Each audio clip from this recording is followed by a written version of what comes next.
Go ahead, Anna. Thank you. All right. Well, thank you, Chris. And thank you, Tom. I'm super appreciative and excited to be here with all of you. And thank you to the program committee and the PRP team. Again, it's an honor to be here with you. I want to start by reminiscing a little bit with you. So please indulge me for a little bit. Back in 2018, possibly it was early 2019, I'm not going to forget that we managed to bring Larry back to an Internet2 event in DC as our keynote speaker. At that time, Internet2 was in a very different place, and I'm never going to forget not just this great picture that you see there with me and Larry and some other colleagues there, but the message that Larry delivered back to the community and to Internet2 about the need for us to do more and to be more for the research community. From there on, I hope that Internet2 has done a more effective job in not just listening to Larry, but listening to its community and in better supporting our community and the efforts such as the PRP. And then, from that event in 2019, I think we've chartered a great new path in support of this effort. So thank you, Larry, for being a candid and direct communicator with me and Internet2. But most importantly, thank you for your leadership to get us where we are today. I want to thank you for your shared passion and mentorship to many of us. And yes, I still do what Dana Bronson says.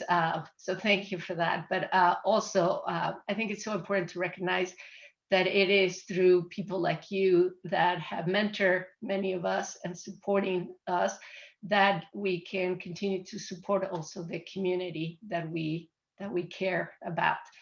So let's see, let me move my slides here. So real quick, I want to say a little bit about how proud we are and committed to our partnership with the PRP. Our involvement is referenced here for the past few years in this slide. Listening and supporting has and will continue to be super important to us. On the technical side, I just want to highlight a few things that I think are probably of interest to some of you. I understand that today the stash cache nodes through OSG that are now connected to our network are some of the most utilized nodes in OSG in terms of the data reach, and a great indicator too of the direct support for caching and storage. Internet2's participation in NRP and PRP has provided opportunities for Internet2 to deliver enhanced network capabilities that are now going to be seen through our new network infrastructure. We have greatly benefited from the work in PRP and leveraging, and in fact, copying many aspects of it. Beyond delivering over 400 gigs of capacity on every link and nodes based on Kubernetes and Fiona hardware standards, we're enabling more automation, things that can be directly leveraged to enhance science data movement. This would not be possible without having worked with PRP and its team. This summer, we're going to move to the actual implementation of our new network that will have new network capabilities through the software layer, providing more bandwidth for researchers, cloud providers, and peers, more capacity on demand capabilities, and many more. So really excited about being able to offer these type of new services, feature sets, and other things to better support the academic and research communities and to enable innovation, science, and research as a community. You can see a lot more on our website. And again, it's really great to see our partnership and the work also with the regionals, with the Quilt and the community. So, and stay posted because there's still a lot more. So thank you for that. Okay, I share with the organizers that I found myself been in a conundrum because I'm in the panel called The Future of Networking. But I'm here to tell you that I think that the future is really about people and the human networks that make things possible. Collaboration is essential to continue to build vast human networks, both nationally and globally. And I have no doubt that it is super important to invest in the infrastructure itself, not just the network, but the components above that network. and all the tools and software, but I think it's equally, if not more important, to also invest in the people that run those things, that get to use those things, that get to benefit from those things. And we need better access to resources. So you'll hear me say a little bit more about how important that is, and also how training is a critical component for our future as well. Let me move to my next slide. I'm gonna change a little bit things here, but I want to take you to this one first. So here we are in an event talking about the great technology and applications of the PRP. And I want to point you to this nice little graphic from a colleague of mine, maybe of yours, I hope, that, you know, if you see this beautiful people looking at a field, and you'll see some of the things that are there, but you know, the barrier here is probably that little fence that's there, or maybe big fence. And I really like this because it allows me to talk about, you know, what not only what are the barriers, but you know, here we are in an event talking about the possibilities and the benefits of something like the PRP. So how do we make sure that that is equally accessible to less resource institutions and many of our colleagues that are not here today? So I do believe that we have an obligation to enable and play our part in making things like the PRP accessible to all. So removing that barrier.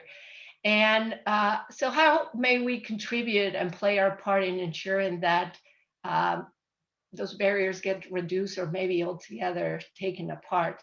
I do believe that broadening the ecosystem is much more critical now and into our future than ever. It's critical for our collective success. So let me see if I can go back to this. Here we go.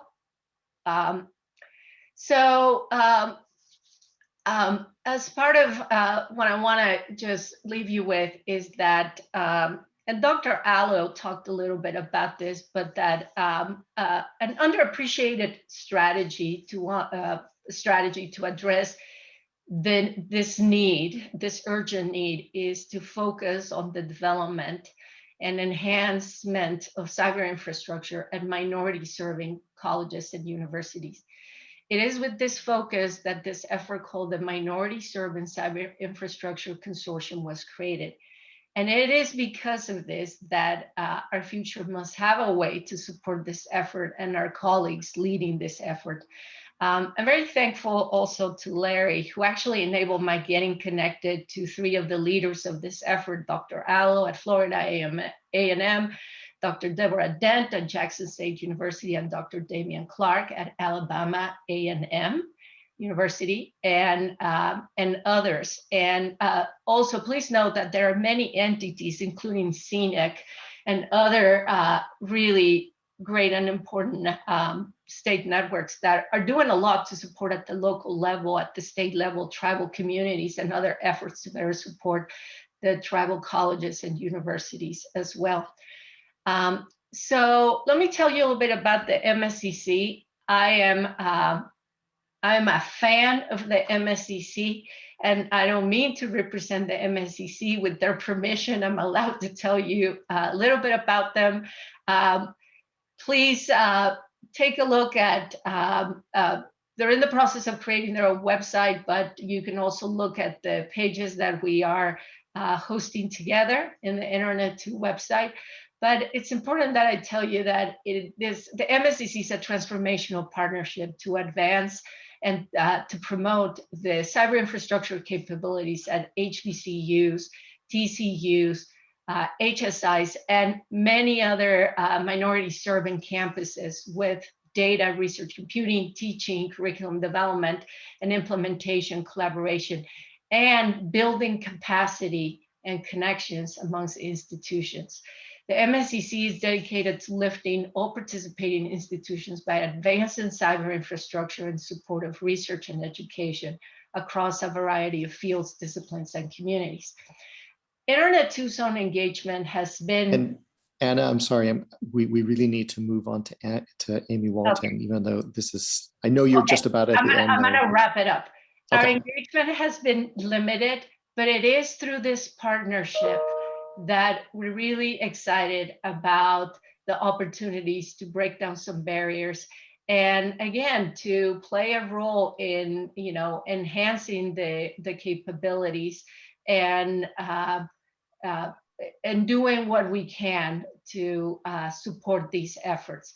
So, in closing, I am thankful for the opportunity to work with these colleagues. I encourage all of you to reach out to them and also support the MSCC. And though I get to talk on their behalf today, uh, please let me know if you want introductions. But it's a pretty important effort to expand the possibilities and the capabilities and of what PRP can do. But now for the good of our nation, together with our colleagues as well. So thank you. That's great. Thank you, Anna. Chris, was there anything you wanted to add at the end here? Thank you very much to both Tom and Anna, and back to you, Camille.